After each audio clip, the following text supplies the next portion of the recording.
You haven't seen anything yet. Hiya. Are we on the air? I think we are. I'm McCarthy Coyle, and this is a public conversation. Usually I'm here by myself or with one other person having a conversation. And tonight, because we've got primary elections on September 14th for the Missoula City Council, we've been doing a series of shows with City Council primary candidates. And tonight we're doing Ward 6. We'll be opening up the phone lines in about 30 minutes or so. And we get a few questions to go over with our candidates before that time.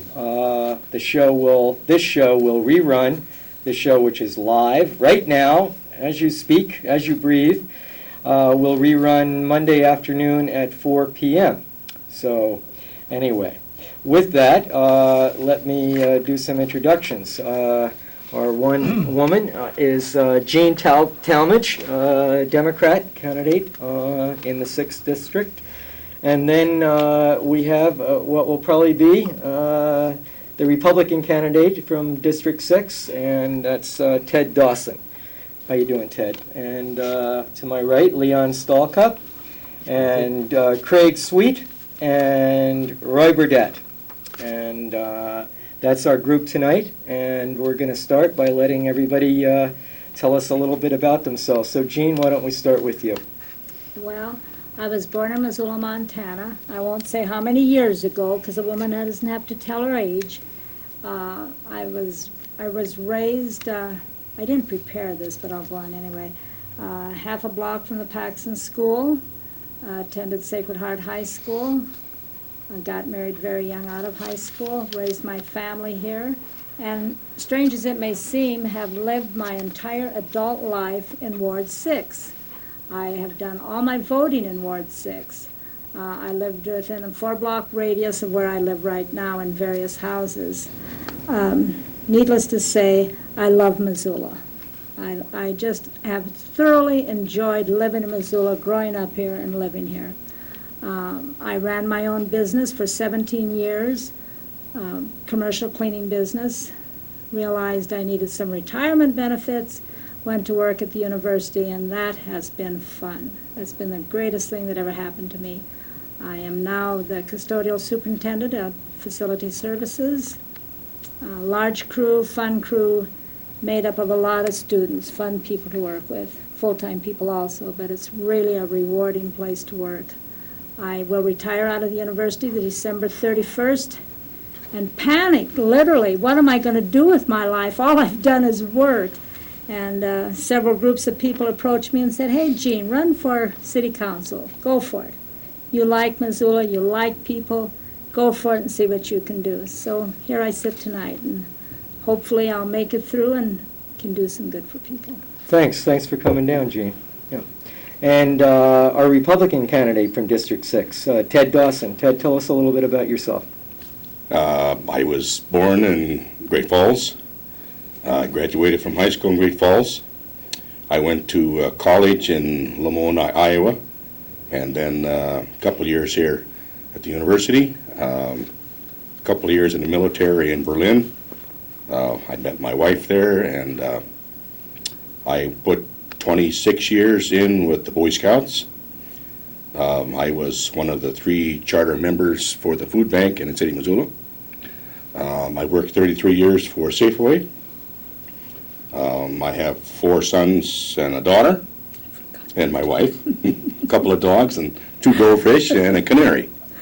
I presently have a little gift shop where I thoroughly enjoy myself.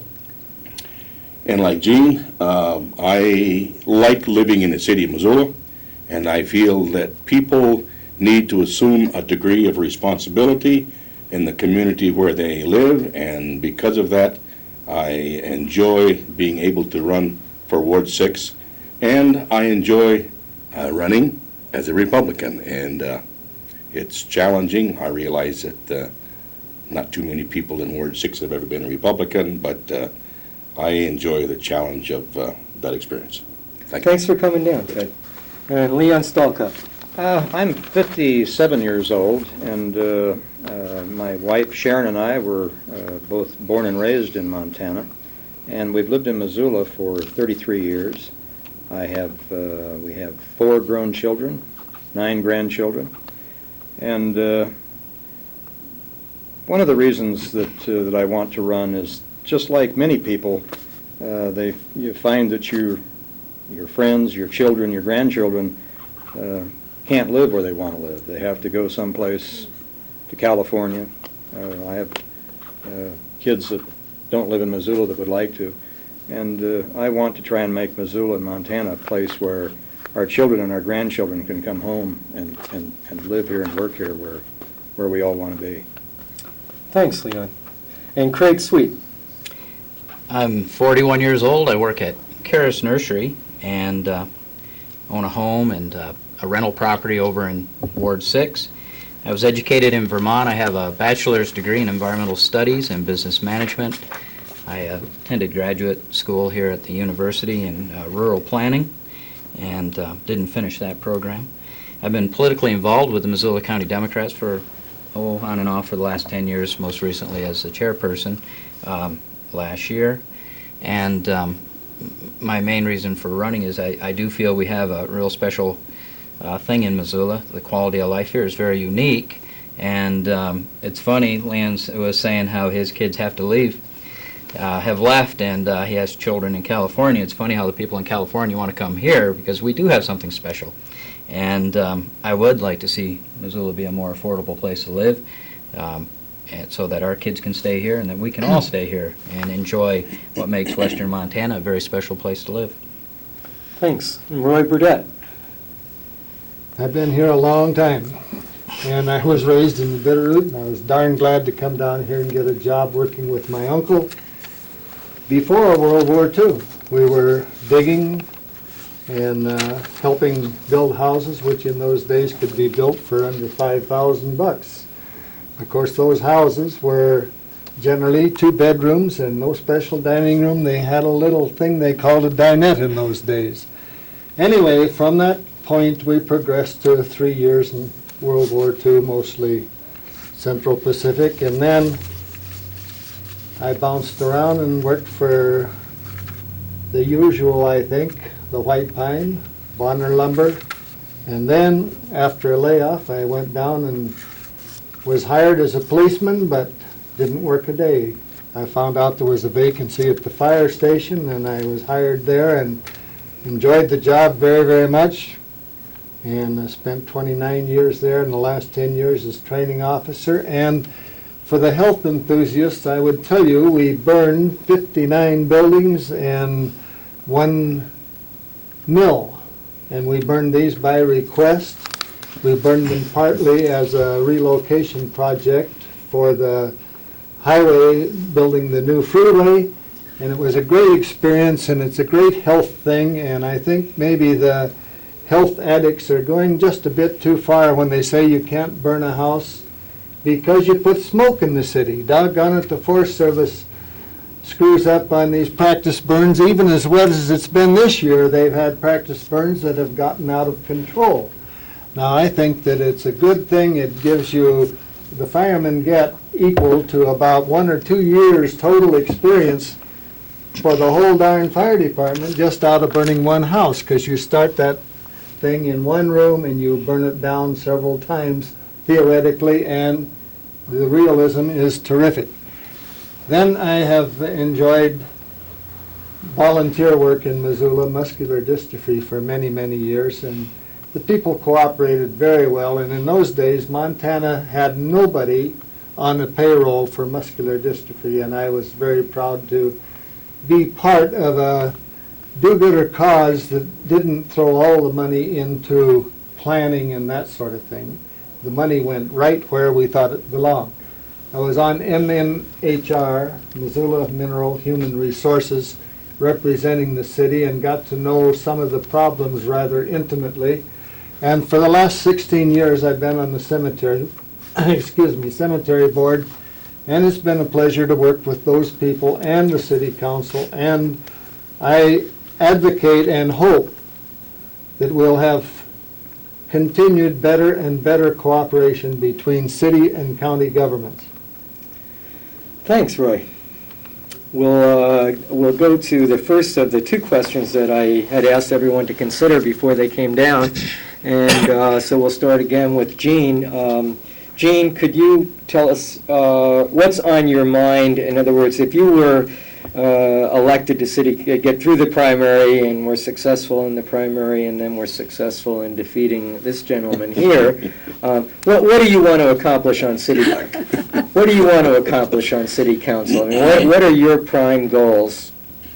Well, you know, that's kind of a difficult question for me to answer because I'm not concerned with my goals. I'm concerned with the goals of the people of Ward 6. And those are? I have, in door-to-door talking to people, I have had varied answers. One of their major concerns is how their tax dollar is being spent.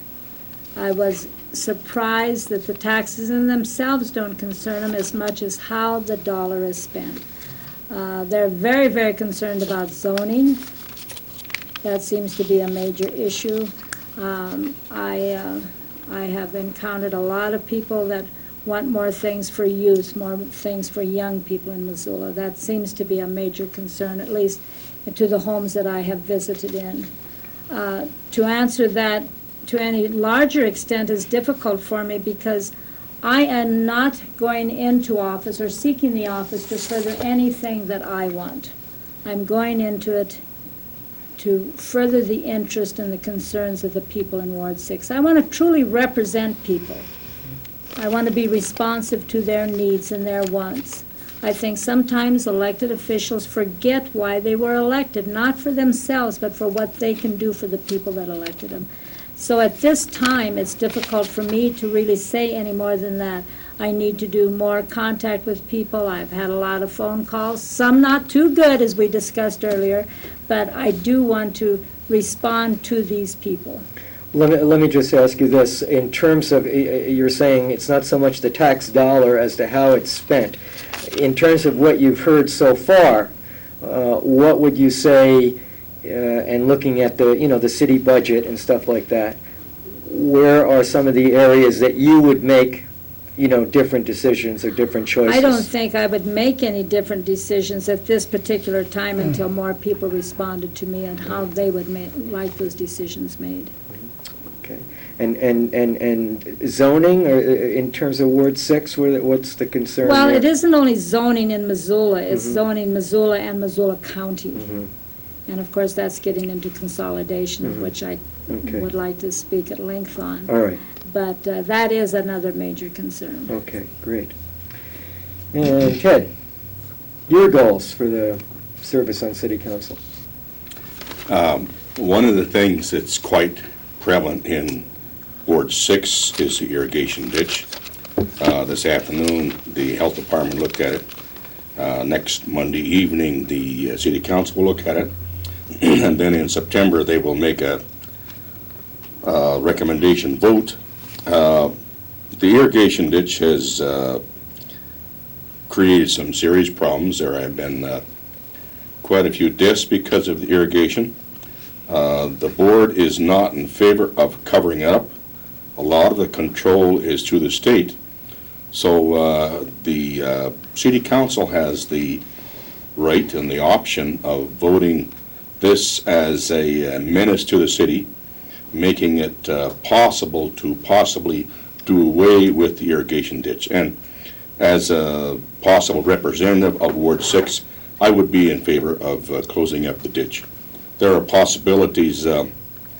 We discuss open space, this type of thing.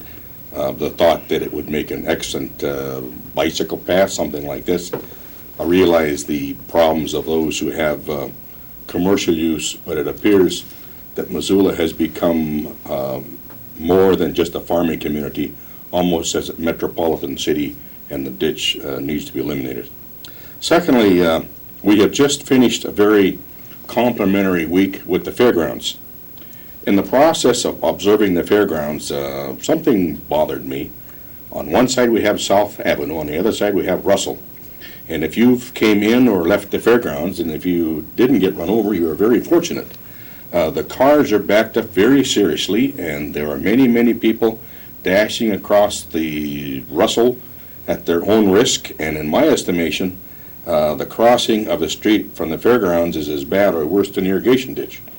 I hope that we don't have to have someone who would be seriously injured before we've done something. I realize that sometime in the past it was voted and the city didn't approve it, but in my thinking, the fairgrounds and its use needs to be transferred somewhere in the southwest area of town, so it's not quite such a hazard because of the increased traffic. There is one spot in town that bothers me. If you're coming down South Avenue, headed east, and you get to Johnson Street, which is a through street, and you go to turn off, if you come down in the dark, you can't see it. And it is pretty serious, and it could sure use a light. Sometimes the size of Missoula bothers me. There are many financial benefits that a town can receive if it's more than 50,000. And areas like Billings and Great Falls have much more advantages for things like sewer projects because they are more than 50,000. And I realize this entails annexation, but if we are going to receive the benefits that a town should receive that's our size, then we need to be looking at a town that's more than 50,000. Maybe just one more thing. With things like Champion looking at pulling out of Missoula and wood products becoming extremely difficult to deal with, I would be a member of the city council that would be encouraging businesses and corporations to come into Missoula. I could see advantages where the first year that they came in, they wouldn't have to worry about taxes to the city, which would allow them to become much more receptive to building in Missoula. We're worried about jobs, and the only way that I can see this can be handled is if we encourage businesses and corporations to come into Missoula, and I would be one who would be much more in favor of zoning so that businesses would find it attractive to build and function in Missoula. Thank you. Thanks very much. Leon, And the legislative goals. Yeah, in the last dozen years, maybe 15 years, and this is not just true locally in Missoula for city and county, but for the state and the federal government as well, there's been an increasing degree of inventiveness, I guess, on the part of government to raise more money.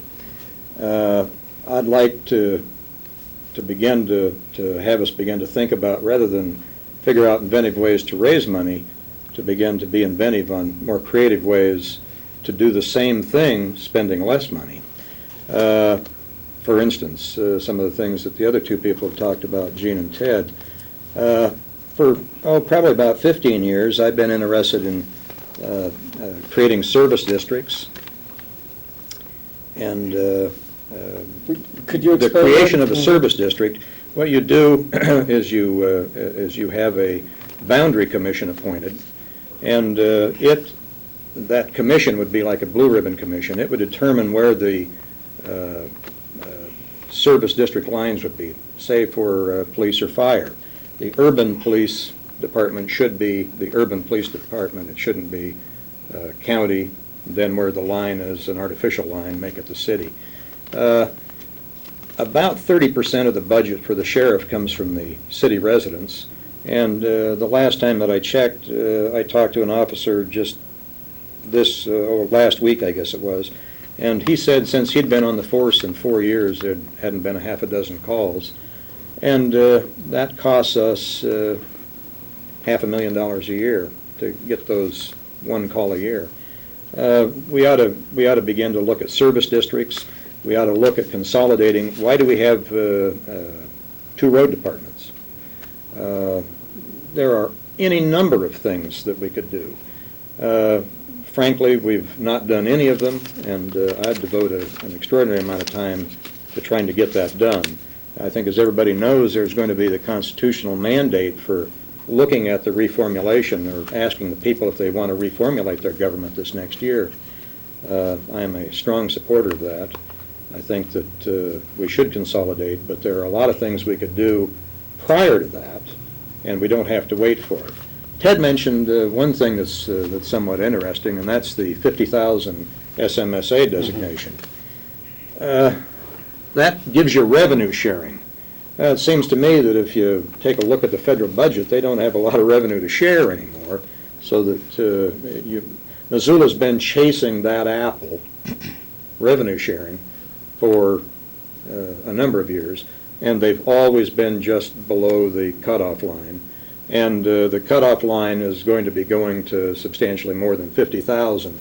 So if that's all you want is to get a handout from the feds, that ain't going to pack it. And the solution to the problems is going to be the same people that have the problems, us. And we have to begin to address the problems from our own perspective. The problems that we have, everybody in the world's got the same kind of problems. We might have some unique solutions to them, but people, no matter where you're at, you have the problems. And asking somebody else to fund the solution is, that's sort of pie in the sky. Thanks. And Craig Sweet. Well, I think it's pretty obvious that, this is a very important election year, one of the most important ones that I can remember in the last 10 years. And I've been out knocking on the doors and listening to the neighbors in Ward 6, and I think I would take a little bit different approach than Gene. I would take a much more proactive approach. I think what I'm hearing out there is that people want a city council that will provide leadership and that will act. They're tired of studies, they're tired of committees. They want to see us take and get a plan and implement it, make it work, make it happen. And that's something that I think that I would do on the council, and I hope 4 years from now I could look back and say, well, there were some things that I did, that I worked on and accomplished. And some of those things that I think are important to people in Ward 6 are affordable housing. There's an awful lot of people that rent houses. I think we have to really look at some way of stabilizing rents. As rents go up, that cuts into people's ability to save for a down payment to buy a home. And then when they do finally get the money saved up, they find that they can't afford the house that they wanted to buy because we don't have enough low and medium priced homes available out there on the market. And I think we can find some creative ways to free up some low to moderate priced homes. Perhaps we can take some city-owned land and approach developers who would develop and build some houses that could be more moderately priced on that land as part of a swap with them. And then the other thing we have to look at is, some of the longtime residents who are living on fixed incomes who have paid their houses off but are finding their property taxes are rising. And a lot of that is a direct result of unmanaged growth. We're constantly playing catch-up with this growth and development, with the subdivisions that are happening. And if we can get a long-range plan in place, if we can see where we want to be going with our development, how we want it to occur, we can start to budget and get the infrastructure in place and then be ready for that growth as it occurs. And, in the time I've lived in Missoula, I've never really seen that happen. We're always responding to various crises. And one week it's a rattlesnake, the next week it's up Patty Canyon, the next week it's up Grant Creek, but we're never getting on top of this problem of unmanaged growth, and we're all paying for it. And another kind of objective I would like to see the council accomplish over the next 4 years would be to get this long-range plan in place and get it and get it working, and determine where the growth is going to go. I think over the next few months, some of the tools that are needed to make that happen will become available both on the county level and will be available to us in the city. And another objective of mine would be to make government a more open and more democratic process. I would like to work more with neighbors in Ward 6 to set up neighborhood associations. I've been just looking through this list of all the neighborhood associations in Missoula, and I really can't find any active ones in Ward 6. Now, there may be, but there might be one, but there are very few, and I would like to see some very active neighborhood associations because it'll strengthen our position on those issues that affect us most in the ward. And we talk a lot about having safer neighborhoods. But, without neighborhood associations, without that organization to go to the council, it's pretty difficult. There's two council people from Ward 6. But when we have your neighborhood association there and we're saying, hey, the traffic is heavy on this street, we need a stop sign here, or, we're experiencing a little bit of, juvenile crime in our neighborhood, we need more police patrols in our neighborhood. When we have these stronger neighborhood associations, we can go to the council and as more of a unified force and have a little bit stronger position on those issues. Those are the type of things I would like to accomplish. I would like to be much more accountable to the people in Ward 6 than the current council members. Okay, thanks very much, Craig. And Roy Burdette. Yeah, I have a different group of attitudes. They're basically the same purposes, but there are three things that have not been discussed that I have a personal interest in. And one is an audit of each department in each section of the city should be properly done and properly done often, so we don't have the history that we have in Missoula of the recent 4 criminal actions taking Missoula money. One of them happened to be in the fire department. Primarily, it advanced because audits were not prompt and thorough like they should have been. Audits should be at least quarterly. Audits should keep the meters of Missoula money from disappearing. They should keep the housing and welfare areas from robbing the money that should go to the poor people, the people who need it. I think that on the top of the list should not be really police action, but the council ought to see to it that the people of Missoula make the government of Missoula see to it that there should be audits, there should be direct participation in a lot of these units so that we know where in the heck the money is before it's gone. I don't like this slapping on the wrist and saying this guy will pay it back. Heck, the guy doesn't even have a job anymore. That's a little poor way of running business. Another thing I like is an idea of planning, of course, but my planning priority, of course, is the thing that should have happened many, many years ago. Russell Street should have been wider and should have had a double bridge where it has a single one. Now the new bridge out there at Reserve Street, we're coming to a dead end there, and we need several $1 million to build Reserve Street from its new concrete pavement on out to the freeway. Those things need to be planned well ahead, and they don't need to be planned by builders only, but by civic groups in the city of Missoula. Another thing that I really wish we would take part in is parks in Missoula. I have had the privilege of driving 2 of my grandchildren to school from South Hills through the past 2 school sessions, and I see these deer up there, and now they're building more houses there. I can't say let's quit building houses, but I can say let's the city and county get together and make some sort of perimeter, darn near tongue-tied, some parks around the edge of the city where we can still go see these deer and they can come down and not be bothered by dogs, and where kids can go out there and play Boy Scout activities and start a little campfire, controlled of course. These kind of parks need to be built around the outskirts of the city, because we don't need the thing that we had once. We had a moose over at the Catholic cemetery once. We had bears different times up in Greeno Park. We don't quite need them that close, but it would be nice, and we have several places we could have these wildlife parks around the edge of the city of Missoula. The county might help us.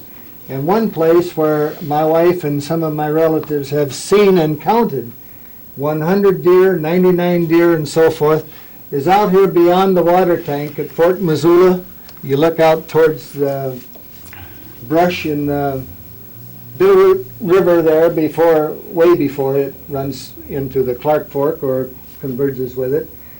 There are lots and lots of deer living out there in that very cheap ground. That ground is cheap at the current time. It needs to be gobbled up, if you wish to call it that, by city and county government, made into a nice park. And sometimes we need to and can develop things like that that are very, very good. I agree with the gentleman and the lady that we do have these house problems. There are too many houses being built, in my estimation, for the upper brackets of income in Missoula. And I don't mean high salaries, I mean 30,000 and up. We need more of these simple houses like they had just before World War II when FHA started, and they built 2-bedroom houses, a house with 2 bedrooms, less than 1,000 square feet, but the darn thing had a bathroom and it had a basement and it was quite well done. Those are some of my things. I don't want to overdo the time. Well, thanks very much. And now we'll go around robin again, and the second question that I had thrown out to you folks was the question of city government. Next year we'll have an election to decide whether we want to choose a study commission that would come up with a new form of government for Missoula, which would then in turn, if they did do that, then we'd all get to vote on whether we liked those ideas or not. What was it, 10 years ago when we had the last one? And 1976. 76? 76. I'm not sure what year. And we didn't wind up doing anything about city government. I have said, so I'll say it again, I certainly get the impression over time, I have 16 years, I guess, in Missoula now, that the city has grown to such a point that whether it's consolidation, this is my perspective,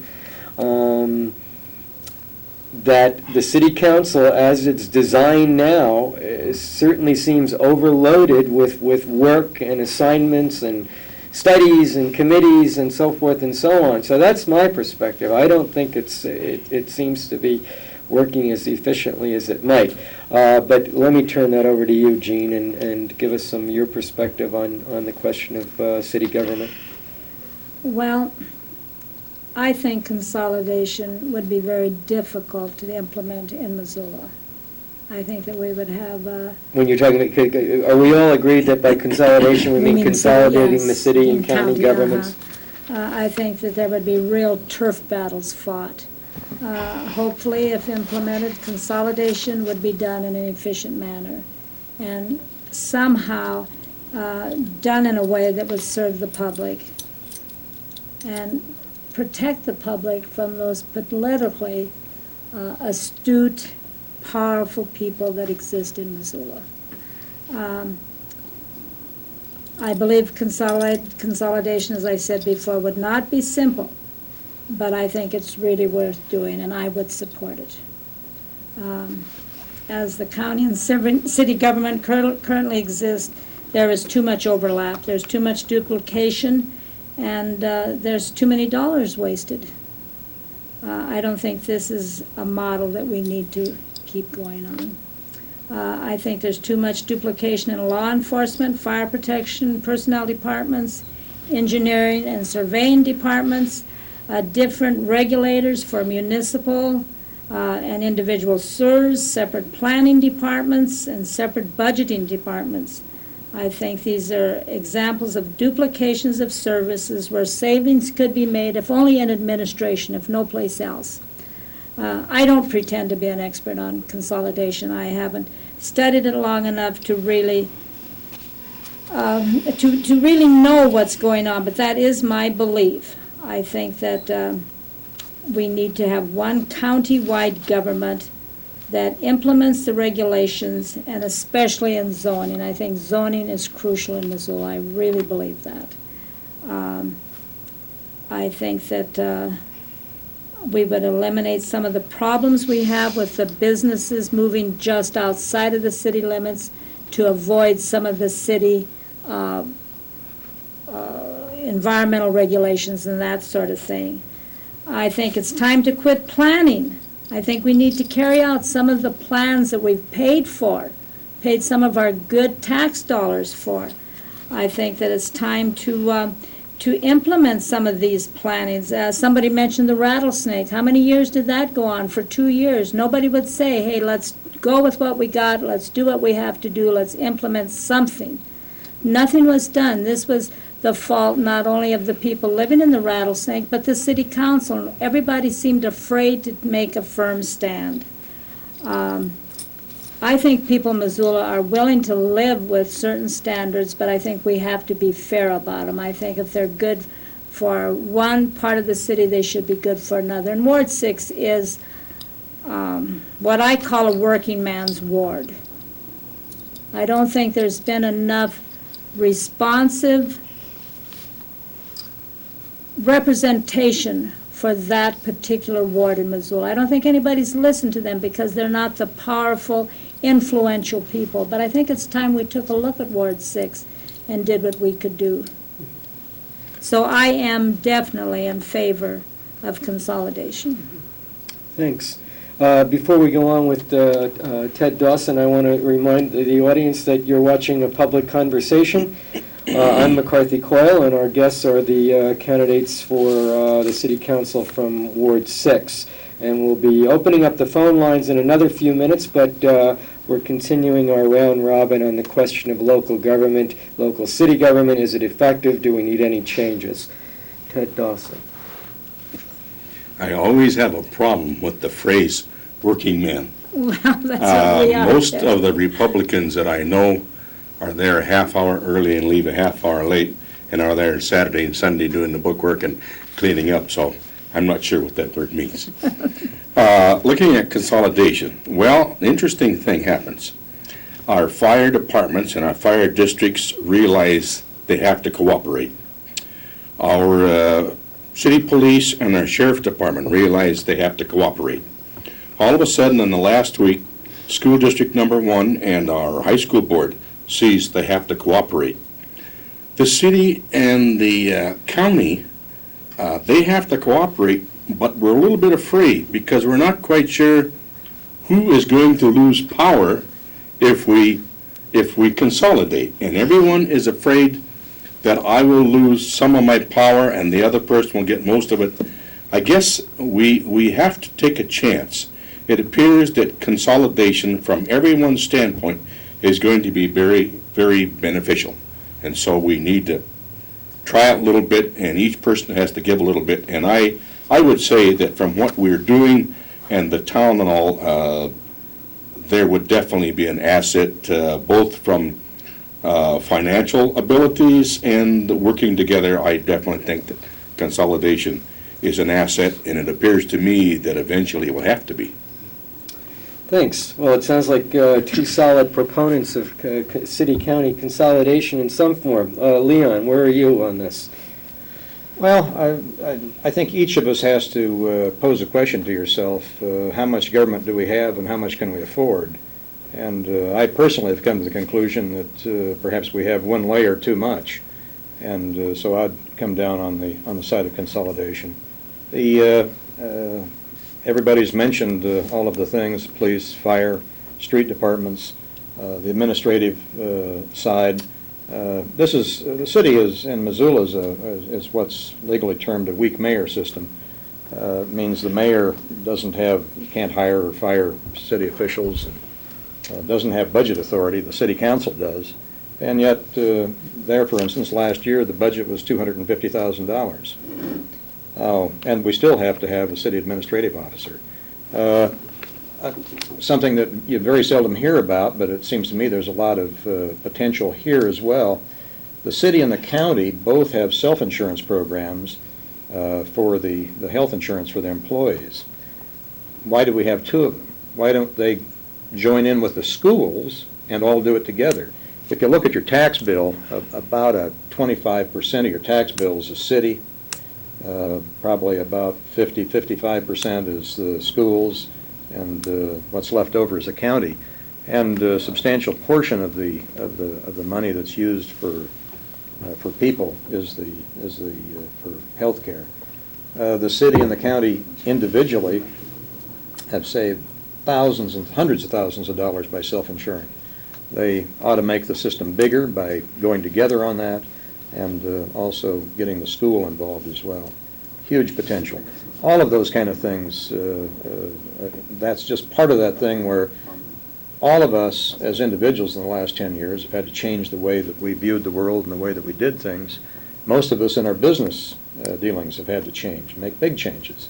And it's about time that government did. It's too bad that it waits so long until, the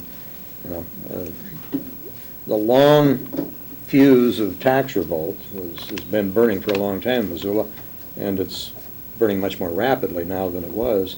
Is that what it takes to force us to do the rational and reasonable thing? It's too bad that it does, but perhaps that's the anvil that we have to force ourselves to do the right thing. Craig Sweet.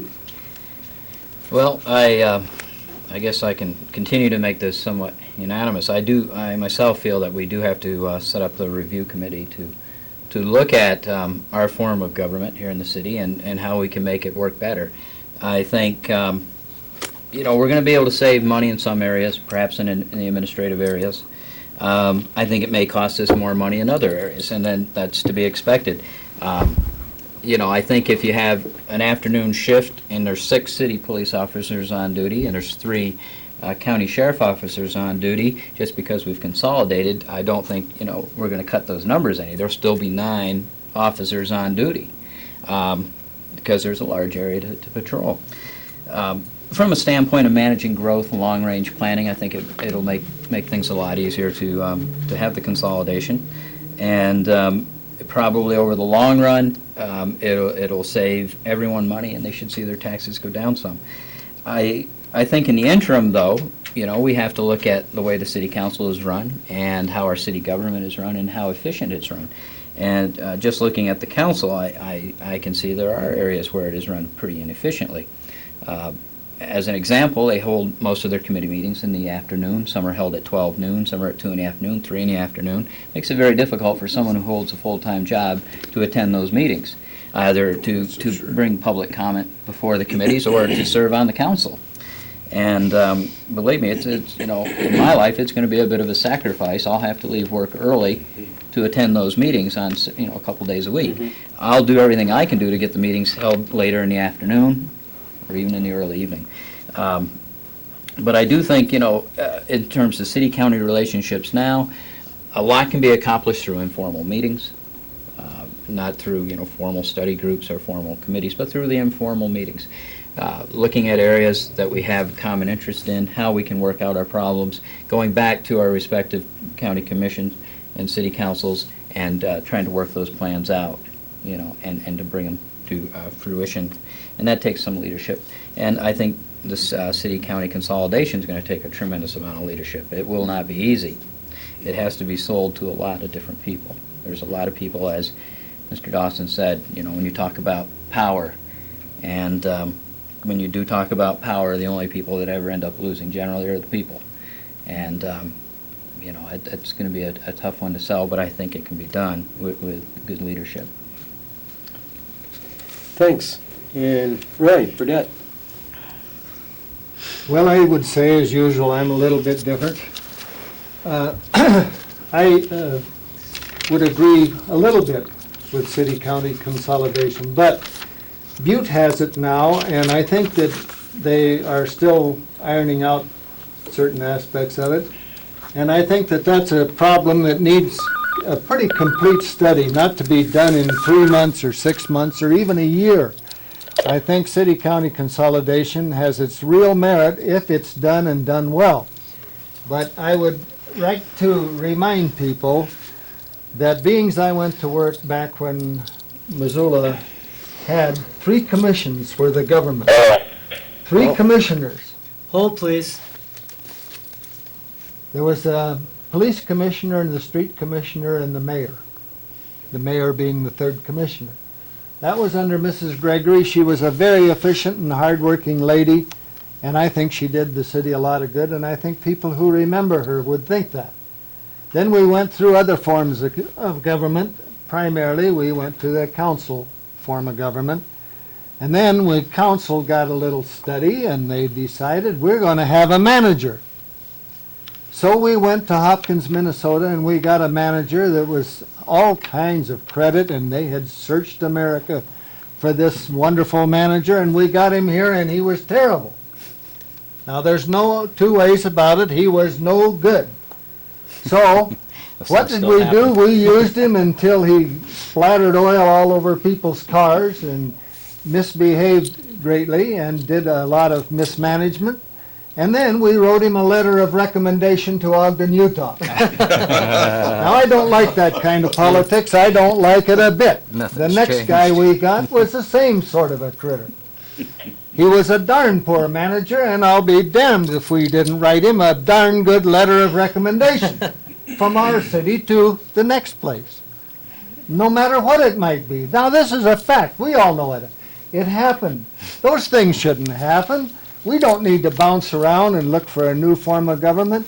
Right now, I think that the main problems that our city government has, really, is they need to work very hard to get along with the county. Before their city-county consolidation, they can still work very hand-in-hand and very cooperative with the county. That should be done, and some people attempt to do that. Now, besides working with the county, the present government, I think, needs to go ahead and do what we're criticizing. A lot of people around town are criticizing. They criticize the fact they argue. They're on the council to argue. That's what they're there for. They didn't come down there to agree on every darn thing.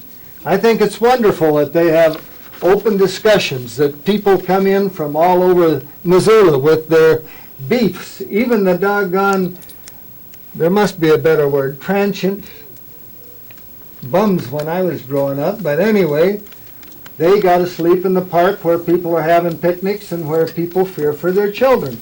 And they have these problems of growth that are tremendous. We have problems of growth around the city. We have problems of these trailer houses and things that have to be, in any annexation, a problem, but we have to adjust to them and put in a grandfather clause that doesn't say you got to pick your trailer up and get the heck out of Missoula. We got to have good, heartfelt grandfather clause in our annexation processes. I think the city is doing quite well, really, because people forget this council is working their so-and-so off for a city that's growing to beat the dickens.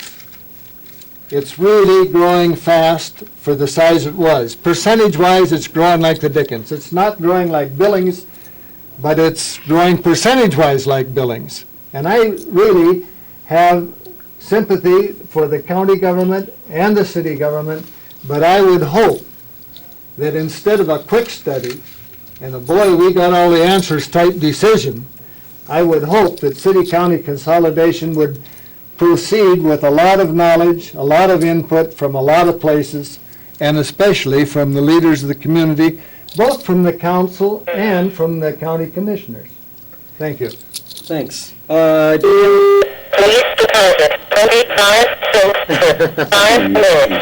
devils. All right, you just made it. Is this a call-in? It is a call-in.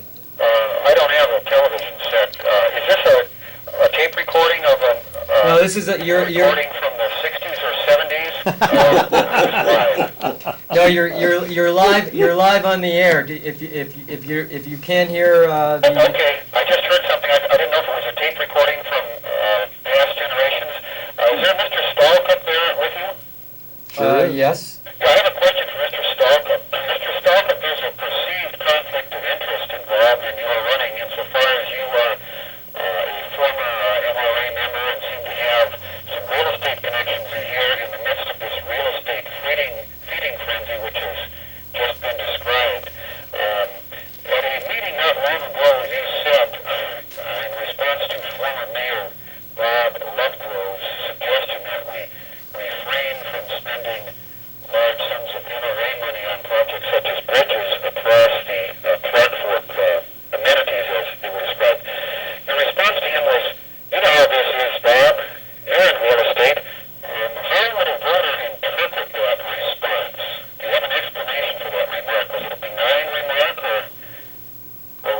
Frankly, I don't remember it, but first of all, I do own some real estate in Missoula. I own my house, just like I hope all the rest of us here do.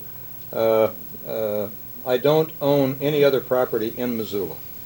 I'm not in the real estate business, and I frankly don't remember the remark. I did favor a footbridge across the Clark Fork River. What would that statement have meant then? You know how this works, Bob. You're in real estate. I didn't understand that. What? You know how this works? Yes, Mr. Starkup's statement was, you know how this works, Bob. You're in real estate. I don't remember that that statement. I wouldn't know what it meant, but I don't know what context. What is the one factor in Missoula right now that presents the greatest danger to Missoula children, in your opinion, in terms of the growth that we're undergoing? Are you saying the greatest danger to Missoula's children? Its future. Missoula's future, in terms of... Which would be its children, of course. I think the caller is asking, in terms of the growth of Missoula, what do you think is the greatest danger factor? Well, the concern I have, and whether you would list it as a danger factor or not, is a lack of things for children, especially our teenagers, to do. I think we need more things to occupy their time. Okay. What is your thought on Missoula's air quality? Air quality. What do you think of the air quality in Missoula? I've lived here all my life. It doesn't bother me. I'm okay with it. Okay, thank you very much. Okay, thank you. Could I say something about that call? You bet. Just a couple of things. You know, a lot of what's going on with the growth and development in our community is taking and broadening our airshed. It's taking a lot of the pollution and bringing it further and further out. It's making it, you know, spreading it throughout the valley. And when you consider all the houses and all the cars and coming up and down the highways up Grant Creek, Rattlesnake Creek, as we continue to increase that, obviously we're going to put more pollutants into the air, into the groundwater, and obviously it's somewhat of a concern. And there are not a whole lot of easy answers to what you do to solve that problem. I think, again, it comes back to having some long-range planning, figuring out where you want the development to go, making other forms of transportation a little bit easier. Leon mentioned the footbridge across the Clark Fork River. I'm not in favor of building any more footbridges across the river. I am in favor of improving the bridges we have to make them easier for pedestrian and bicyclists to get across the river. But I think we have to look at that. And I've got a lot of good friends who do not want to see high-density development occur in the city, downtown area, but you know, we can't have it both ways. We can't say no to that, yet let it occur up in our up Grant Creek, Patty Creek, O'Brien Creek, Big Flat Road. You know, we can't have it both ways. I mean, we can't say no, it can't happen there either. It's going to happen. I think we have to take a look at maybe making it a little bit easier to develop in our urban core area, to put in some housing, the housing we need. And I think we can do it in a way that won't destroy the riverfront, and it'll tie in better with our community. There, you know, I don't know what people have in mind for the old Champion area out by McCormick Park. Might be an ideal spot to put in some housing. You know, it's close to the city, good accessibility. There is a train bridge across there, a trestle, but that probably with some work with the railroad might be able to convert it over to a pedestrian walkway somewhere on that area. But there are solutions to these problems. I mean, we have to look at the problems and realize there are problems, and then try to do something about them, and not stick our heads in the sand. Yeah, the brown air is increasing. I have there aren't the teepee burners that there were a number of years ago, but as I've gotten older, I have a type of asthma that in the bad air times I began coughing and have a heck of a time. And there are a lot of people that are in that same predicament. And a big pollutant, of course, is the automobile. Sure. They've replaced the teepee stacks in a lot of ways, the teepee burners. And there's surely a lot more autos than there were 5, 10, 15, 20 years ago in Missoula. housing has come up a little bit now. The word stabilization, rent stabilization was used, and it was used at the last candidates forum that we had 2 weeks ago. Can someone explain the difference to me between stabilization of rents and rent control? I mean, somebody want to take a shot at that? I mean, Well, I mentioned it, so maybe I ought to take the shot at it. I'm not so certain that there is any distinction between stabilization or rent control. And I don't think any of us here are experts on rent control or rent stabilization. There are very few people in Missoula who are.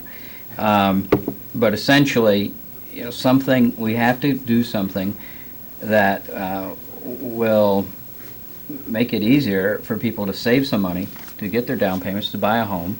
We have to do something that will stop the practice of, we often hear about people that rent an apartment, they're paying $300 a month. It goes up to $400 a month, so they move out, and when the new people come in, gee, they're suddenly paying $500 a month. Well, I talked to a fellow the other day who was in the real estate business, and I told him about what I was getting for a rent. And he goes, gee, that's way under market. And I said, no, I tend to think it's more under greed. That price is beneath greed, not beneath market. Mm-hmm. But I said, let's be real about what salaries are like in this town, what wages are like, and people's ability to afford a place to live. And if you're paying $500 for rent, and you're a single parent, and you've got a child in daycare, and you're trying to work, and maybe you're making $6 an hour, but you're paying $2, $3, $4 an hour for your child care, it doesn't leave a whole lot left to enjoy Missoula. And everyone should be able to enjoy what we have here. hello, you're on the air. Thanks for calling Missoula Community Access. One of the, Sorry. there's elaborating a little bit on, Excuse me, on Leon. that. One of the sociologists at the university did an analysis of the housing dilemma in Missoula, and one of the main contributor of the problem is the university. Mhm. And in my block, there's a house that's a rental house, and there are either 5 or 6 students living there. I suspect they probably each pay $150 a month, so it's like $800 or $900 a month. Mhm. No one else can pay that much. Mhm. They can. Mhm. And there are some opportunities for the university to go in with private developers. Mhm. The university provide the land. You mentioned the city providing. The city doesn't have any land, frankly. They have some. They got rid of almost all of their land in this land. Mm-hmm. Kohler will be with you in a minute. But the university does have land, and they could easily go in with a private developer. All kinds of mechanisms can be used for them to provide housing, low-cost housing for the people that live and need to be at the university. Well, I threw this one out last year while the housing study was going on. Why shouldn't, the city is, it does have an interest in public housing now, either, owns public housing or leases it or what have you. Why shouldn't the city and the university and private developers go together? I mean, in other words, Anyway, we got a caller on line 1. Hello, you're on the air. Yes, hi, McCarthy.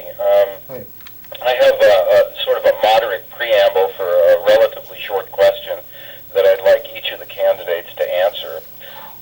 Thank you. The city of Missoula collects roughly $200,000 in franchise fees from TCI Cable Company, and of these $200,000, this fee is passed on to the consumer, so that each of us with cable television pays a little over $1 a month to the city through TCI.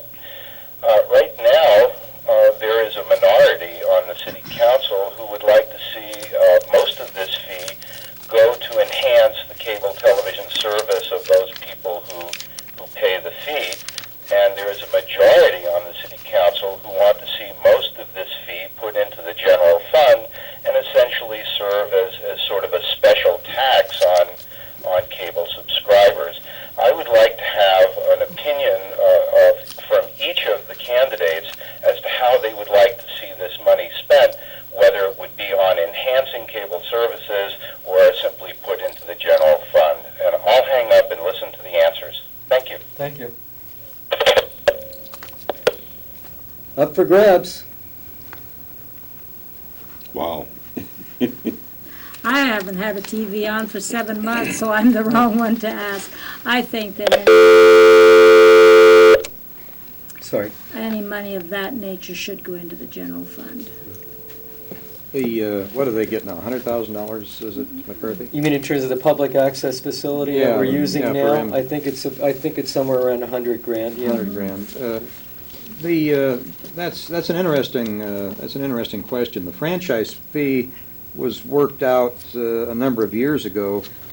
Part of that money isn't just a tax on access for television, but it's actually to pay a fee so that the monopoly, the television cable monopoly, can utilize the streets. The public right away. Public right right-of-way. away for access. It probably would have been done much different, but Congress jumped into it and eliminated the abilities of municipalities and counties and state government to bargain effectively with the monopolies. And what they were left with was what's now called the franchise fee. Yeah, the But it's- straight 5%. Yeah, but the first, when it was first done and when it was first talked about, that was to pay for the use of the public thoroughfares Mhm. for the cable facilities.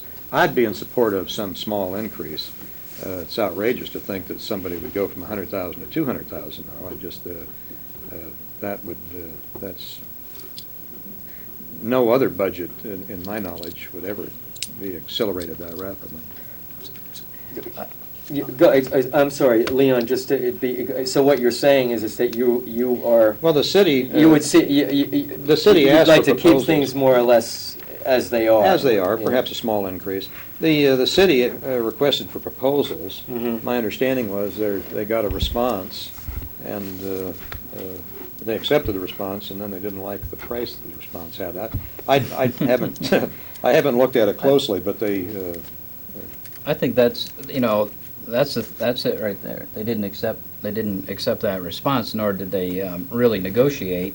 And as I understood, they were told, yeah, we can sit down and talk about this, but it never really happened that way. As I understand it, the proposal, as it was put to the city council, had some optional points within it that were just that. They were just some options, and they were very negotiable and could be removed. But if you continue funding MCAT at $100,000, eventually all this equipment has to be replaced. It's quite old, and it does need to be replaced. The rent's going up on this building, just like the rent's going up all over town. So, as Leon says, there probably should be some increase in that budget. And I think the other important thing that people don't understand is that the people who have cable TV pay this franchise fee. If you don't have cable TV, you're not paying this franchise fee. So this money, this $200,000 that is raised, is coming essentially from folks who watch cable TV. And we can talk, you could argue all night long about the content of public access TV, but, that's a very small price we pay for this type of freedom of speech, to be able to come on and do a program like this, or a right-wing program, a left-wing program, or whatever. It's a very small price to pay for that type of freedom. May I go on from there? You bet. Go ahead. In my opinion, being on the cemetery board, we're worried about our money this year. And of course, that's another free board where you attend and you don't even get gas money to go over there. have to pay for your own lunch. You find that almost everybody justifies an increase in their expenditure. Now, the police department is about $4 million this year. The fire department about $3.5 million. Those are great big figures. We're talking about a smaller figure here, and I'm sure it's still negotiable. And I'm sure that you're sensitive for it because I'm talking to the, perhaps, one side of it.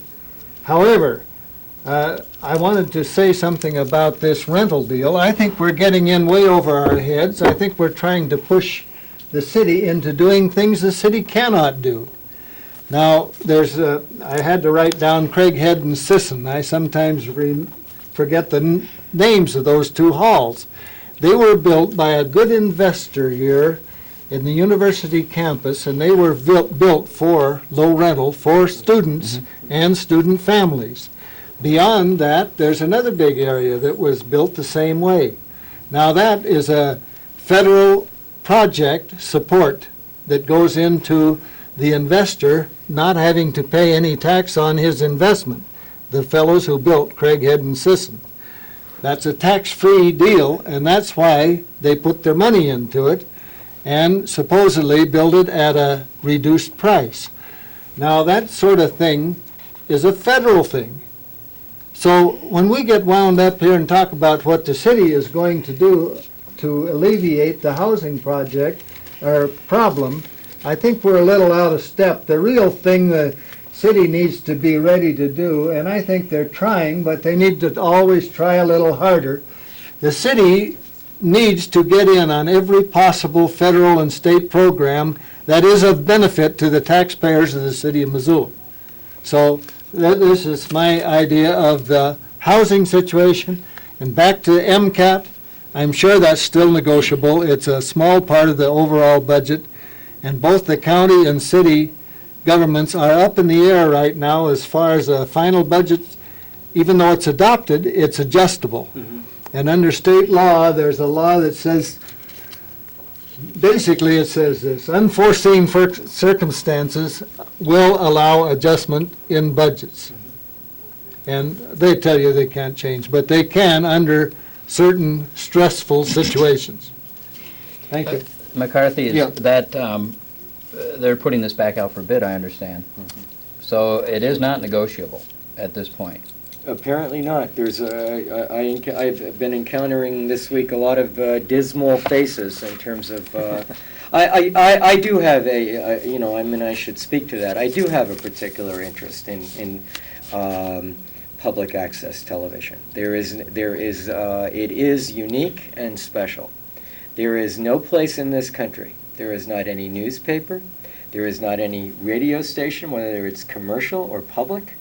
There is not any television station, whether that's a public television station or a commercial television station. This is the purest form of freedom of speech, something that I've been involved with as a journalist and as a citizen and as a writer all my life. It's very important to me.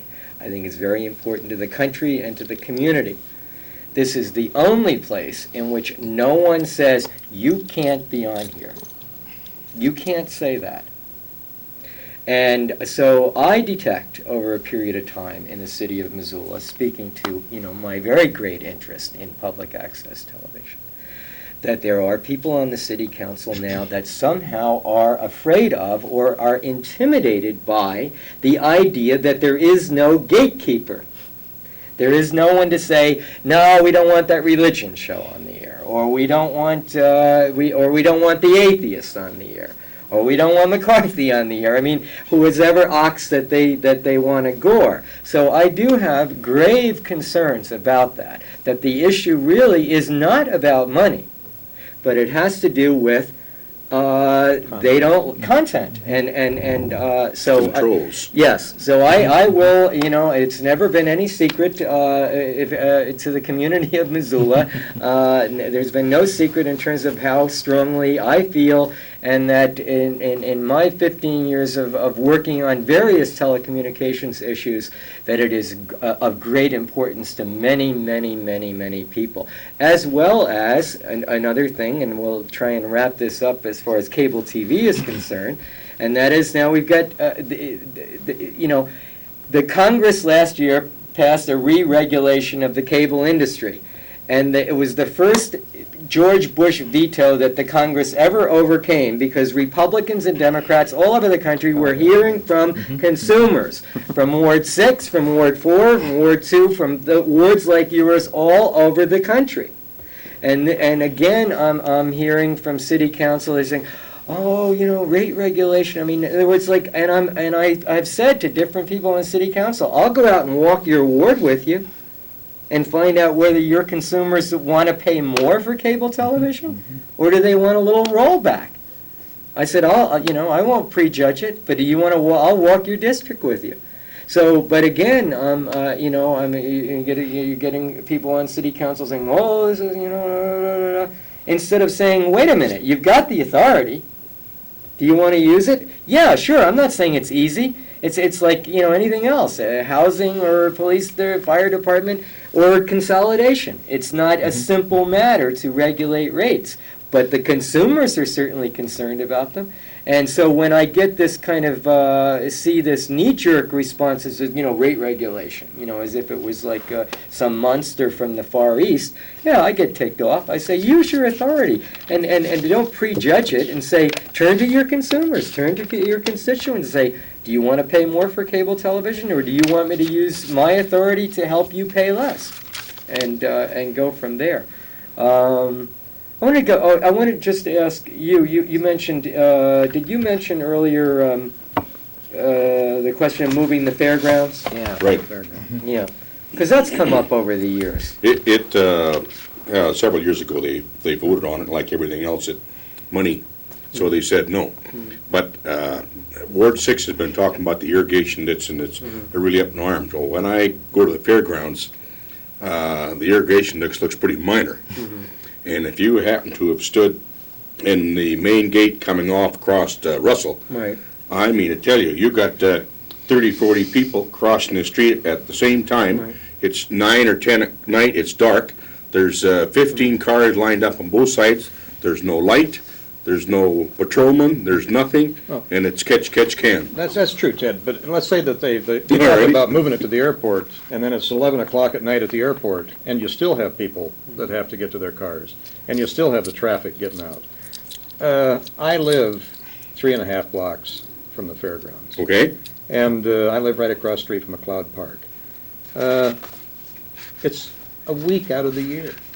I mean, this is that's after all Montana. Yeah, that I mean, crossed my fairs mind. are something that communities all across Montana, if we're lucky, The have only them in thing, town. the Fair Board wants to use that facilities more and more frequently for many, many things. Well, they can. I Yeah. mean, who's gonna, in your normal Yeah. course of events, or mine, I'd hesitate to drive all the way to the airport, Well, to see some square dancers. or I'm not saying that the Perhaps the fairgrounds. answer is the fair board should pay for lights, pay for patrolmen, you know. That's to right, take that's care of that. precisely All right. right. There's all You know, kinds of ways to. Maybe the answer is Yeah. that there needs to be better control, something like that. One of the Yeah. other difficulties with it. Yeah, I didn't It's not say- a city issue, I mean, it's Yeah. a city and a county Yeah, I issue. didn't say where it should be transferred to or anything like that. I'm not. But it looking is at money. They wanted to sell the Yeah. land Yeah. to some That's right. developer so that they could move the thing to Move it out there. the airport, because they happen to have Yeah, some but land. we have been talking about situations that would be dangerous to children and all, and I'm saying why we're looking at the irrigation ditch. What I saw Sure. for quite a few days was a real spooky deal. It was a mess And- for a week, and I but saw they could do a lot to make it 60 and better. 70, sorry, Roy, people crossing that thing, and they were not that physically able, and there was nothing there, and the cars were coming, and they were spooked half to death, and what I saw was, They could put temporary lights and they could have patrol out. It's just that the fair board's not decided to do that. okay, well, whatever we're doing, we're recognizing there's a need. Yeah, there's a Okay, problem. we'll buy We'll that. have to get you on the fair board. There we go. They're always looking for fresh blood. And another thing that you mentioned, Ted, was, I mean, you threw that out as Go ahead. a possibility, I realize. You're talking about attracting new business and maybe Right. giving them some tax breaks, et cetera. Let me jump from that to say, if a business like, what's the? Take Walmart. The clothes, well, all right, take Walmart. What, I ask myself, and so I'll ask you guys, what about a business, a major business, let's say, that wanted to move to Missoula and wanted to get, a zoning change? I mean, people trade air rights and they trade this because they want to, get a move on, let's say a business. Why can't we say, okay, business X, if you want to move to Missoula, we'd love to have you, but we've got a housing problem, and you're going to be employing, 50 people or 75 people. Therefore, what are you going to do to invest in the community to make, do we have any opportunities there to say to business, we've got something for you, what are you going to invest with us? That's what, you would think that there are those opportunities. I mean, I've been mentioning that as I go door to door. Part of the trade-off for encouraging a business to come here, I mean, you just look around and see the beauty of Missoula. And what we have, quality workforce. We have a nice environment. You can run right downtown and catch nice trout on your dry fly. What can they do for us? Well, obviously we want, jobs that pay a good wage. How about some benefits? Child care. Help with the child care. If you can't do the health insurance, maybe the child care. Even a little bit of child care will help free up some money to help pay the rent. Let me I think we respond have to to. one thing you've been talking about.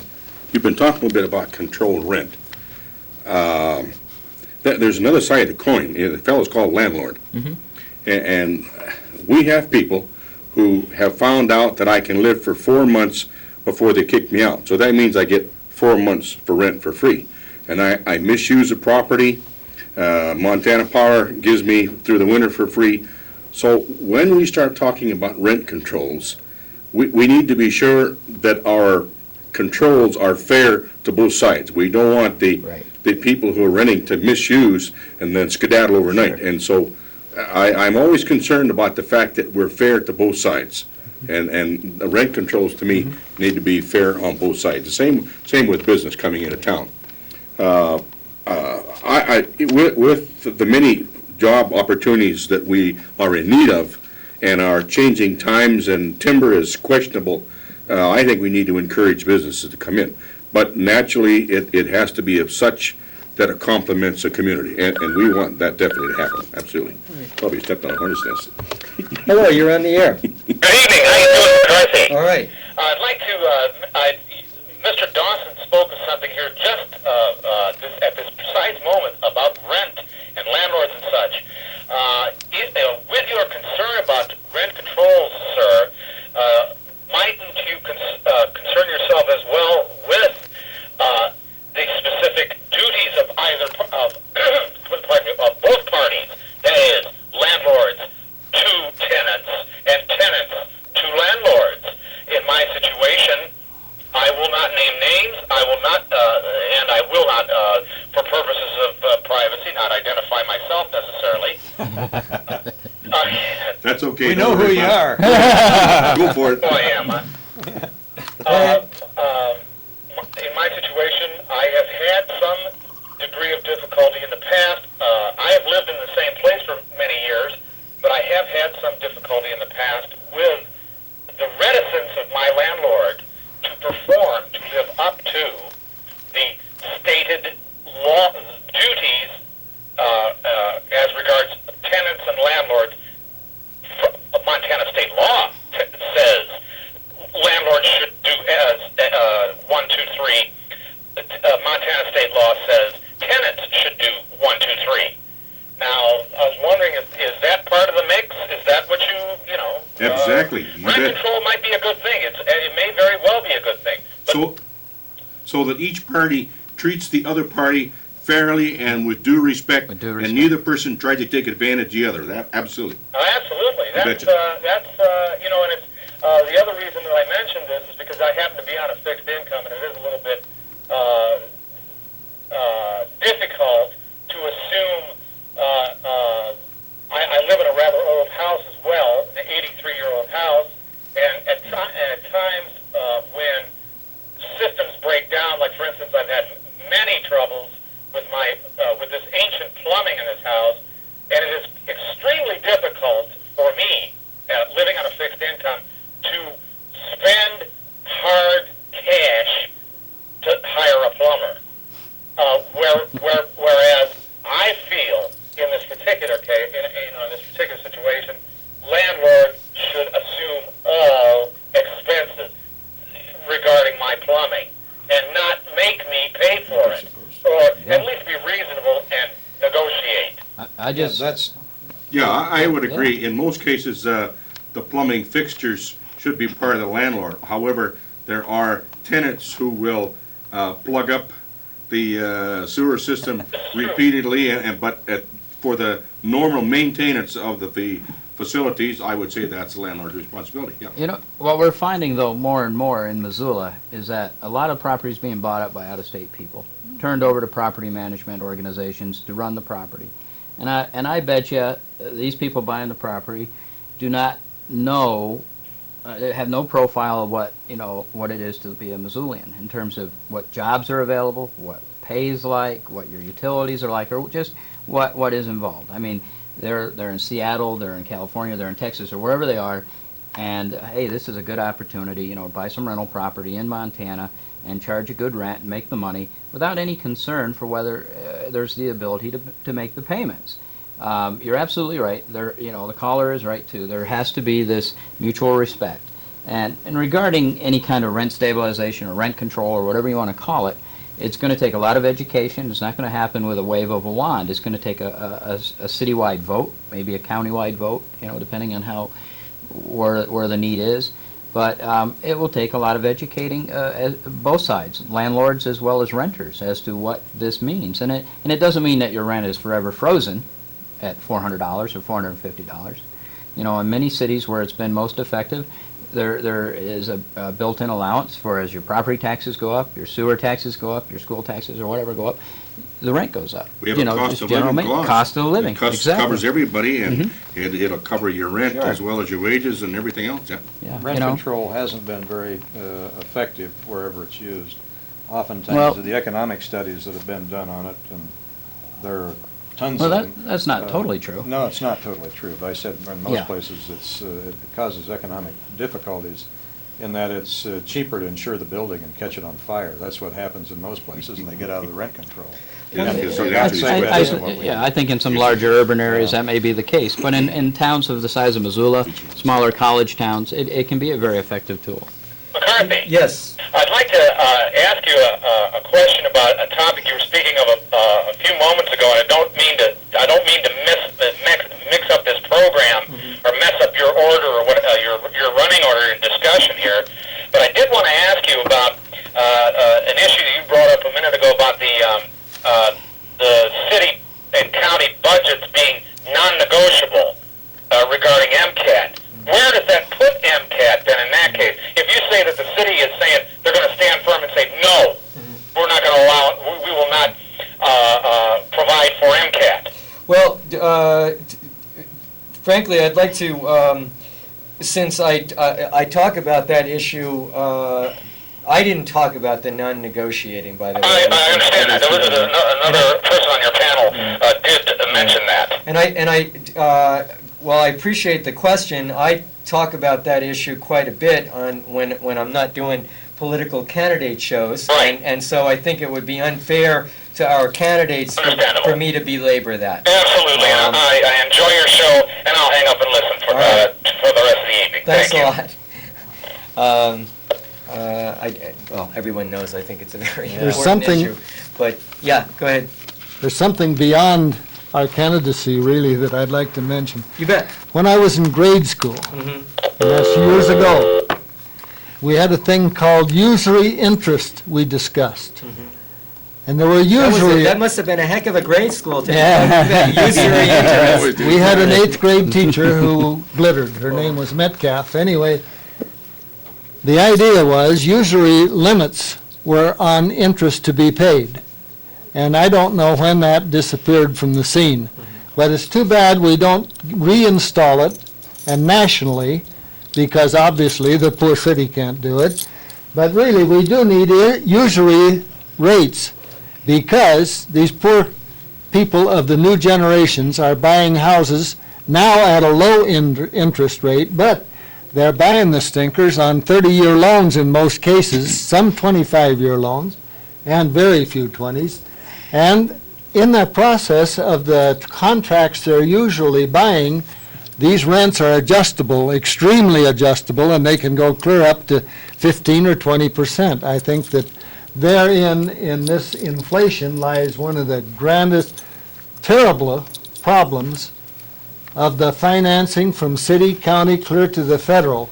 And this gets right into the housing deal and reminds me of the lady that was ahead of me in the doggone line at the courthouse. I had one house to pay taxes on. It was about $1,000, and I was going to pay half of it. And this lady, who's on limited income and telling the other persons how limited income she was, paid taxes on so darn many houses I lost count trying to keep track of her. She was the first lady ahead of me. So limited income doesn't get as much sympathy from me as it does from some people. I think a person who, rather than say limited income, say, I'm under 5,000, or I'm under 20,000, or I'm under 50,000 a year. Because a lot of people who maybe make 200,000 a year are limited. So I think it's a much abused word, and limited income doesn't necessarily put you in a low rent house. A couple of the things that when you're talking about housing availability because of price, there are a whole series of things that are involved rather than just the rent price of the house. There's the price of energy to heat it or cool it. There's the price of food so that you can eat while you're living in the thing. All kinds of utilities. And there are other things as well. It's an interesting, the state, there's now the deal whether or not the state's going to change their taxation, or if there be a significant number of petition signers for it. All of my life, I'm 57, all my life in Montana, the state said that we want to encourage people to own their house. And so we were allowed to claim the interest deduction against our income tax and our property taxes against our income tax. The new law changed that, and you can't do either one anymore. And so even that's going to make some changes in the affordability of housing, because it'll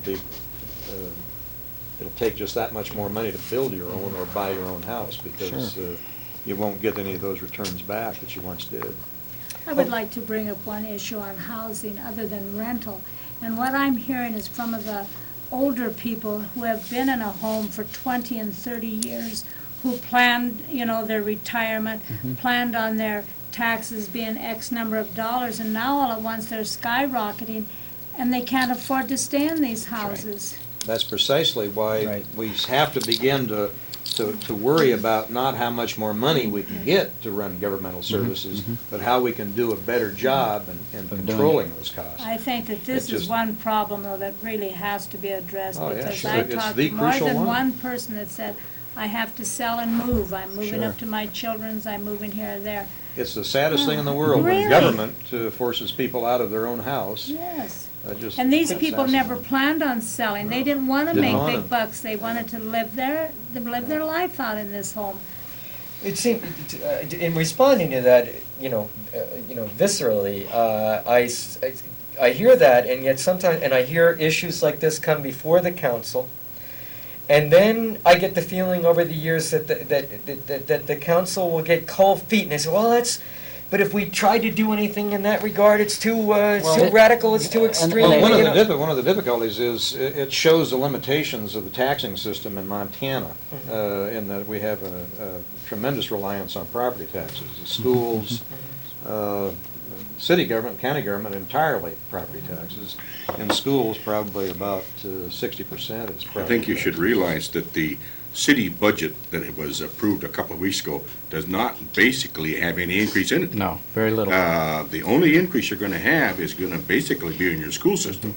That's and where a it'll little come bit in with your the county. schools. Well, But your city budget has. there's actually going to be an increase in the amount of money that government spends. It just won't come from the tax dollars. It'll come from, because they've been Yeah. very inventive over the years in figuring out ways to have a But fee the increase. city budget itself, which we would be part of, is basically, there's not small. that very Yeah. small percentage. So when you pay And that's your been true for a number property of years. taxes, your city isn't, you're going to be looking at something else, Yeah. either school or Well, county. one thing that I can never figure out, though, is, we plan for replacing a snowplow down the road 10 years, 5 years, whatever the lifespan of that snowplow is, yet we don't plan enough in our budget for some long-term planning for putting the sewers here, putting the services out here. We're constantly reacting. And, as I said earlier, getting a hold of this growth that's occurring now, and, and I don't, God knows, we don't want to just go, no more permits can be issued, that's it, no more building until we get a handle on it. Some communities have done that. It's happened in a lot of communities. But, I think we have to have a thoughtful approach to this and how we want to grow and where we're going to grow and implement some plans and start working on it, because it is costing us money. Yeah, So many times, sewers and sidewalks are not even in your budget. You see, you charge those off to the fellow who owns the property, yes, but it's well, not in the want to, budget. But part of the difficulty with the sewer is those artificial lines that I That's challenge anybody to know where the city boundaries are. Yeah, I mean, halfway down Yeah. 7th Avenue. A house that I lived in 10 years ago, I didn't have an alley, but there was an easement between myself and the guy behind me. That was the boundary. And so when he called the cops, they came, but he lived in the county. When you go down the city limits, if you go down Johnson, halfway down a block It somewhere. changes. Yeah. It And goes down the zigzags. alley. Goes down the alleyway, You got her. and then cuts through a yard. Yeah. Is a moratorium any kind of an answer I in don't- terms of, to get? in other Frankly, words- that doesn't do any good, because a lot of where the pressure's at, let's talk about the rattlesnake. The pressure's on the rattlesnake, there is no sewer there, and so if you don't do something, they'll no just zoning. put in septic tanks. There's no zoning, Because there's all nothing. they'll have to do is pass Dig a hole. pass the perk Septic, test. yeah. And so if you don't do something, you've done maybe the worst. The other problem you can have, too, is when you do put a moratorium on, the minute the moratorium is lifted, prices skyrocket. Yeah, But, it's wrap-up time. I think, too, one thing that you said earlier, Right. yes, is that, you sit down and think for a minute, I think $10 an hour wage is not a bad wage in Missoula, Montana. I'd like to make $10 an hour. I'm sure, a lot of us would. But figure that out. If you work 2,500 hours, $10 an hour before taxes, you get $25,000. And then take out your taxes, take out your utilities, take out your car payment, see what's left over for paying for a mortgage on a house or for paying your rent. It's darn tough. Yeah. And there aren't a lot of people making $10 an hour. Yeah, the Right, reality not is, that many That's the the reality reality. is the price of housing in Missoula like to make is lower one than it is remark in most before we places in quit. America. It's just that our The income wages are is so So low. much lower, that's Okay. right. We're, before you go, before you begin, and before we go, we are getting the wrap-up sign from our director. So why don't we each take about 30 seconds and throw our last words of wisdom to the audience? You've been giving me the opportunity to speak last. How about first this time? You bet. You go for it. Okay. My primary attitude is that we ought to make more effort to hire people from this University of Montana in some of these good city and county jobs, these directive jobs, rather than having a search around the United States, or we go to New York or Massachusetts or someplace. We got a good business school out here, and I think a higher priority should be given to local people, and especially graduates of our own college system, both in the university and at Bozeman. These people are well-educated, well-qualified, and apparently their search leaves a lot to be desired. I would like to see, we're always talking about jobs, I'd like to see less shipped-in people for these jobs that are, like you said, $10 looks pretty good to a lot of us per hour. Now, a lot of us are getting a little more, but doggone it, when a person is starting and young in life and just out of college, they are available in the Missoula area, and I'd like to see a great effort made to hire these qualified people. Okay, thank you. I think this is just a very important election. I mean, we can't wait 2 years or 4 years to start tackling some of our problems. We've talked about housing, we've talked about growth, we've talked about making our neighborhoods a little bit safer. We've talked about possible changes in our government form, and we have to get busy and get down to listening to our neighbors and to acting and providing the leadership that's necessary. And that is something that is terribly lacking right now, leadership from the city council. And I hope that, after January 1st, we'll have it. Okay, thank you. I want to be on the city council because I think that I am an effective person. For me, this is not a personality thing. We're talking about ideas, not about force of personality. And I'm a very effective person. I have good ideas. I work hard, and I want to work hard.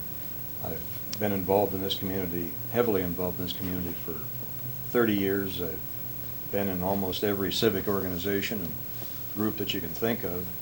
I like this place. It's my home, and I want to do everything I can to make it a place where I can live and where my kids and grandkids come back to and live.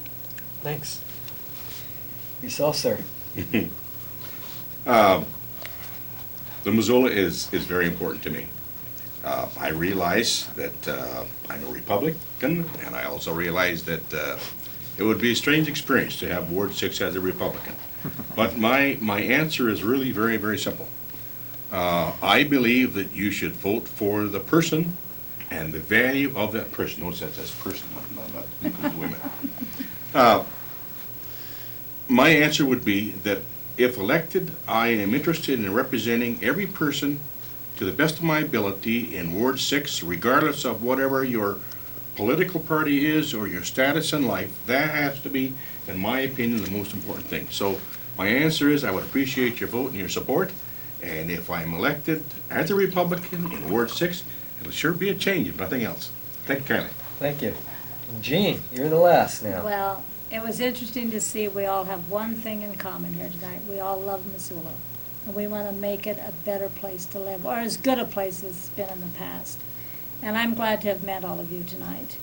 I do want to say this, that as you know, I love Missoula, I love Ward 6, and I would like to